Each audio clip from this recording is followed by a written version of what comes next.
지금까지 공급하기로 계획되었던 물량에 더해서 연간 한 2,500가구 정도가 추가로 공급될 수 있겠다.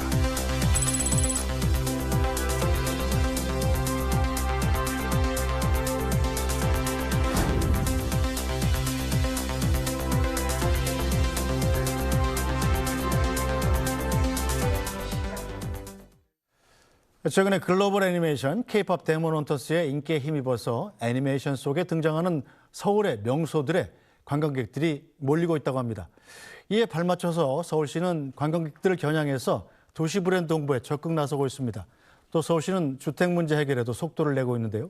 앞으로 더욱 빠르게 주택을 공급하겠다는 포부를 밝힌 오세훈 서울시장 직접 모시고 관련 내용 자세히 짚어보겠습니다. 시장님 어서 오세요. 네, 반갑습니다. 오랜만에 뵙습니다. 네, 오랜만입니다. 얼굴이 그새 또 좋아지신 것 같은데요. 아, 그래요? 벌써 취임 3주년이 되셨다고 들었습니다. 네, 3주년 소감부터 짧게 듣고 시작하겠습니다. 예, 그동안 뭐 동행 매력 특별시 서울 네. 뭐 이렇게 비전을 정하고 약자의 동행에 많은 정책적인 비중을 두었었고요.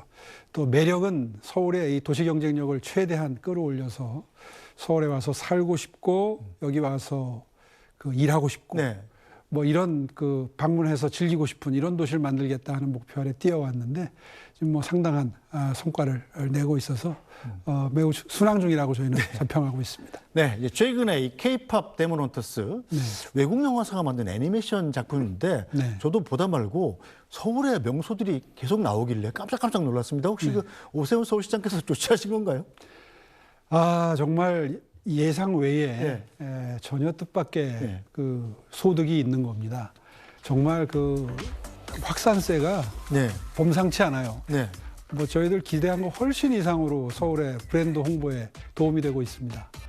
벌써 그 애니메이션을 보고 부모님을 졸라서 뭐 휴가 삼아 왔는지 몰라도 서울에 입국하는 사람들이 지금 늘고 있다는 소식이 들리거든요.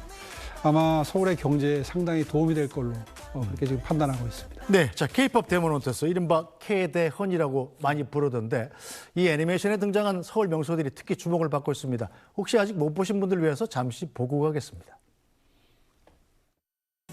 세상은 너희를 팝스타로 하겠지만 너흰 그 이상의 존재가 될 거야. K-팝 데몬 헌터스는 K-팝 슈퍼스타인 세 사람이 화려한 무대 뒤 세상을 지키는 숨은 영웅으로 활약하는 이야기입니다. 지난 20일 OTT 플랫폼을 통해 공개돼 한국은 물론 미국과 영국, 프랑스 등 22개 나라에서 1위에 올랐습니다. 영화엔 남산 서울타워와 기와집, 저승사자 등의 한국적인 요소들이 곳곳에 등장해 보는 재미를 더했습니다. 네, 저번에 애니메이션에 남산, 촌, 한옥마을 이런 곳들이 등장해서 저도 깜짝 놀랐는데 자 서울의 인기를 시장님도 정말 체험하실 수 있겠군요.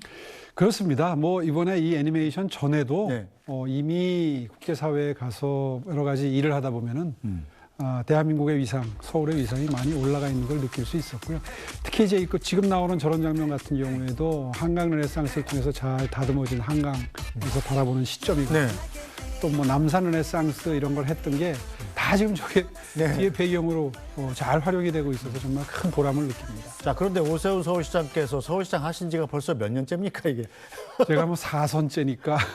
그러다 보니까 오세훈 서울시장께서 항상 표방하신 게 디자인 서울이었잖아요. 네, 그렇습니다. 직접 다듬고 만들어 놓은 곳이 이게 해외 애니메이션까지 소개되는 걸 보면서 보람도 많이 있으시겠어요? 네, 그렇습니다.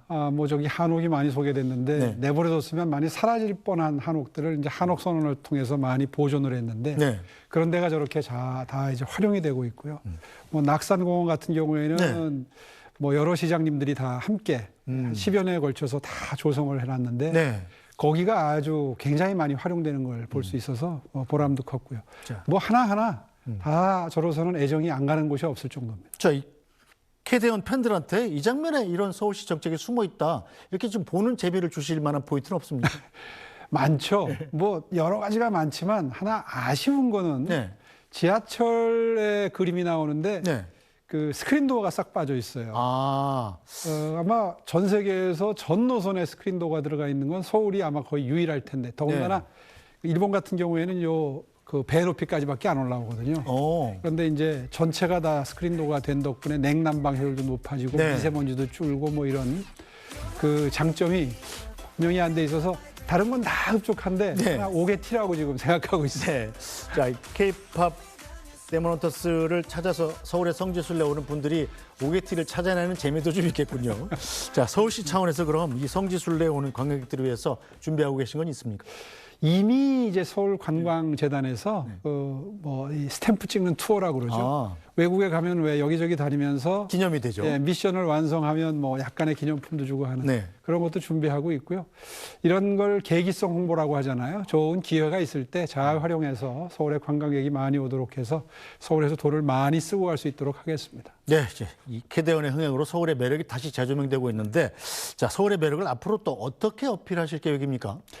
이미 저희가 원튼 원치 않든 서울의 도시경쟁력 순위가 지금 10위 안쪽으로 훌쩍 들어와서 모리재단 평가 같은 경우에는 지금 세계 6위 도시를 달리고 있고요. 거기에 뭐 서울이 혼자 여행하기 좋은 도시 1위, 또 대학생들이 와서 공부하기 좋은 도시 1위, 이런 것들이 다 외국 평가 기관에 의한 평가입니다. 거기에 뭐 도시 경쟁력 순위나 삶의 질 순위 같은 것들이 다 올라가고 있어서 자연스럽게 그런 걸 알리기만 해도 아마 서울의 경제력에 굉장히 크게 플러스 요인이 될 겁니다. 네, 자, 어쨌든 살기 좋은 도시 서울이 가장 중요한 얘기일 텐데, 자, 집값 얘기도 좀 해보겠습니다. 서울 집값 늘 화두가 되는데, 자, 최근에 집값이 급등하다가 이제 정부의 대출 규제로 좀 오름세는 주춤해졌어요. 자, 그런데 이번에는 월세가 좀 급등할 조짐이 있다고 그럽니다. 주택 정책 어떻게 가져가실 건가요? 뭐 월세든 전세든 또 매매가든 간에 뭐 제일 중요한 해법은 공급입니다.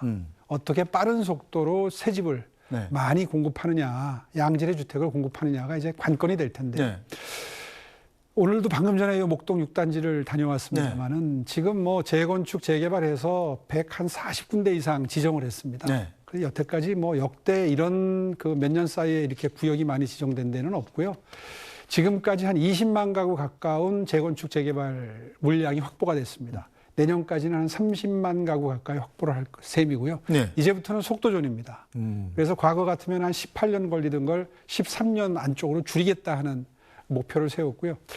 재건축을 하게 되면 지금 나오네요, 화면에. 저렇게 그 다 합해서 한 크게는 4단계 정도로 나눌 수 있는데 저거를 조금씩 줄이고 겹치는 부분을 좀 더 속도를 내 가지고 한 5년 이상 줄일 수 있는 지금 계획을 이미 실행에 들어갔습니다. 그렇게 해서 지금 예를 들면 방금 전에 다녀온 목동 6단지 같은 경우에 목동 전체의 경우에는 뭐 한 35년까지는 다 입주할 수 있도록 하겠다. 뭐 이런 계획인데요. 이제 앞으로 실행이죠. 뭐 최대한 노력을 해서 공정을 관리해 나가도록 하는 방법 강구해 나가도록 하겠습니다. 자, 그런데 시장님께서 취임 3주년 기자간담회에서 이 최근 정부의 소비 쿠폰 풀기, 뭐 이런 돈풀기 정책이 최종적으로 부동산 값 급등으로 이어질 수 있다 이런 우려를 표명하셨던데 이건 어떤 뜻입니까? 그러니까 소비 쿠폰을 비롯해서 정부에서 돈 푸는 정책을 쓰게 되면 뭐 부동산 가격만 오르겠습니까? 뭐 주식 가격도 오르고 각종 생필품 가격도 오르고 뭐 비트코인도 오르고 다 오르는 거죠. 시중에 돈이 늘어나면 아무래도 오르지 않겠어요?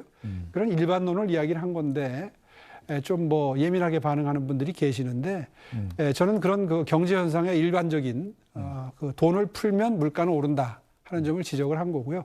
이런 그 돈 푸는 방법은 비상시에 예외적으로 쓸 수 있는 방법이지 자주 쓸 수 있는 방법이 아니니 이번 한 번에 한해서는 서울시도 이거 빚내서 해야 되거든요. 정부에서 돈을 다 쓴다 그러더니 각 지자체에 빚을 내서라도 지방 돈을 쓰라. 이렇게 돼가지고 제가 그 부분에 대해서 언급을 했던 것이고요. 계속해서 이런 일이 반복돼서는 안 되겠다 하는 점을 강조한 겁니다. 자, 조금 전에 재건축 기간 단축 표를 잠깐 봤었는데 자기 집이 지금 재건축 저 단계에 있는 분들은 굉장히 관심이 크실 것 같아요. 좀 더 자세히 여쭤보겠습니다. 자, 표를 자세히 한번 보여주시겠습니까? 자, 서울시 정책으로 줄어드는 재건축 기간을 비교한 겁니다. 지금 5년 이상 이 개선이 이 기간이 짧아지도록 설계를 하신 거죠? 네, 그렇습니다. 저기 일단 현행 중에 조합 추진위원회 조합 설립이 3.5년으로 돼 있잖아요. 그게 지금 1년으로 줄었잖아요. 실제로 목동 6단지는 9개월 만에 조합이 설립이 됐어요. 그런 식으로 줄이겠다는 거죠. 그러니까 단계마다 병목 구간이 있고 이런 그 시간이 그 불필요하게 지체되는 것들을 통폐합해가지고 빨리빨리 진행함으로써 그 지체될 수 있는 시간을 최대한 관리를 하겠다는 거고요. 네. 그리고 사실은 주민들 사이에 갈등 때문에 늦어지는 경우도 많습니다. 네. 그래서 뭐 갈등을 관리할 수 있도록 갈등 관리 그 책임을 공무원들한테 지워서 네. 갈등이 생기지 않도록 한다든가 공정이 늘어지는 경우에는 공정을 좀 촉진시킬 수 있는 네. 그런 공무원들을 현장에 급파해서 빨리빨리 진행될 수 있도록 하여튼 서울시와 구청이 긴밀하게 협조해서 진행하겠다. 네. 이런 의지를 이번에 담은 방안입니다. 결국은 이제 공급의 속도를 높이시겠다는 건데 그렇습니다. 서울시만 혼자 할 수 있는 일은 아닐 테고 중앙정부의 협조가 또 절실한 부분도 있을 것 같습니다. 그러니까 예를 들면 정부하고의 협조가 굉장히 중요하죠. 이번에 대출 제한을 하지 않았습니까? 네. 대출 제한을 한 것 때문에 부동산 가격은 좀 잡히긴 했습니다만은 이제 이주 단계에 있는 단지들도 있는데 네. 이주를 하려면 이주 지원금이 필요한데 이번 대출 제한 때문에 이주 지원이 안 되는 보조금이 지원이 안 되는 거예요. 대출이 안 되는 거예요. 그럼 아무래도 이주가 늦어지면 착공이 늦어지고 착공이 늦어지면 공급이 늦어지겠죠. 네. 예를 들면 이런 피해가 없도록 정부와 긴밀하게 협조해서 예외 조항을 준다든가 도와드릴 수 있는 부분들은 좀 도와드릴 수 있도록 조치하겠다는 겁니다. 네, 자 도시정책도 좀 일반적으로 여쭤보겠습니다. 지난 월요일에 서소문 국가차도를 방문하셨더군요. 서소문 국가차도도 결국 철거하시기로 한 건가요? 예, 그게 뭐 벌써 지어진 지가 거의 뭐 60년 가까이 되는 아주 노후 고가도로입니다.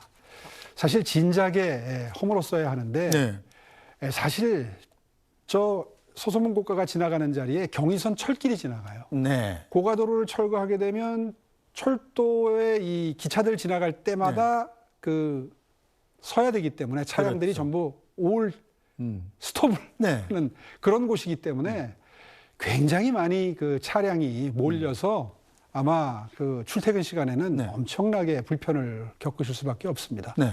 그래서 사실 그동안에 조금씩 보수 보강해가면서 버텨왔는데 도저히 콘크리트가 자꾸 떨어지고 안전에 크게 위협이 돼서 더 이상 미룰 네. 수가 없어요. 그래서 이번에 시민 여러분들께 솔직하게 말씀을 드리고 네.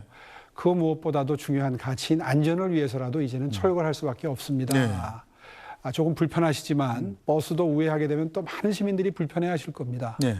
뭐 경기도에서 서울로 출퇴근하시는 분들도 불편이 크실 거고요.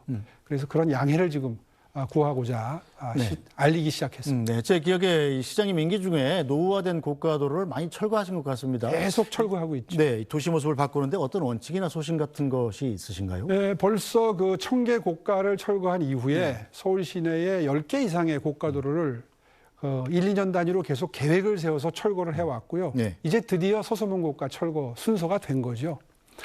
최대한 뭐 그 알토랑 같이 쓸 때까지 쓰고 철거하는 겁니다만은 시민 여러분들은 아마 굉장히 불편하셔서 아마 당분간 굉장히 그 출퇴근하실 때 저희들이 죄송스러운 상황이 될 것 같아서 지금 양해를 구하고 있는. 어쨌든 뭐 도시 미관은 더 좋아지는 거죠. 그렇습니다. 네. 그런데 허물고 다시 지을 겁니다. 저기는 안 지을 수가 없어요. 그렇죠. 최대한 서둘러서 네. 새 고가까지 만들어내겠습니다. 알겠습니다. 자, 또 시장님께서 또 국민의힘 중진이시기도 하시잖아요. 네. 당 상황도 좀 여쭤봐야 되겠군요. 자, 요즘 국민의힘을 보면서 큰 좌절을 느낀다 이렇게 얘기를 하셨더군요. 네. 일편 공감이 갑니다. 예, 원래 이 대선에서 진 정당은 처음에 좀 많이 힘듭니다. 그 뭐 대선 패배 원인부터 시작을 해서 여러 가지 또 이 내란 혐의까지 겹쳐 있기 때문에 사실 그것을 마무리하지 않고는 미래로 가기가 어렵겠지만 사실 국민들이 바라는 것은 계속 과거에 발목 잡혀서 해야 될 일을 못하는 정당보다는 미래를 보고 해야 될 일을 하는 정당을 바라시는 거거든요. 특히나 이제 야당의 역할이라는 게 정부가 실수하거나 잘못하는 것들을 잘 견제하고 그리고 잘못하는 것을 비판해서 잘 갈 수 있도록 돕는 역할을 해야 되는데 계속 과거에 발목이 잡혀 있는 상태에서 미래를 향해서 가지 못하는 모습이 참으로 참담하다. 뭐 그런 취지의 이야기였고요.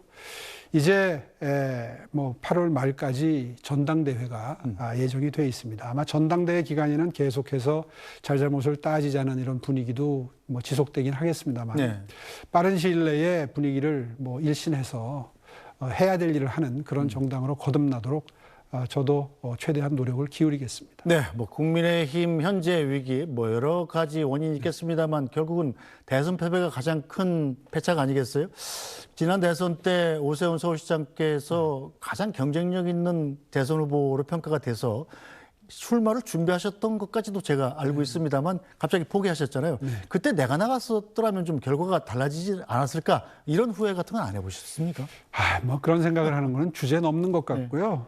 그런 판단은 국민 여러분들이 해주실 몫이고 저는 사실 그때 굉장히 많이 고민을 하다가 서울시를 지키는 것도 큰 가치다.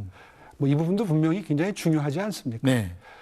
그리고 당시에 여러 가지 당내 사정이 복잡했기 때문에 그런 결단을 내릴 수밖에 없었고요. 아마 훗날 여러 평가를 받을 수 있겠죠.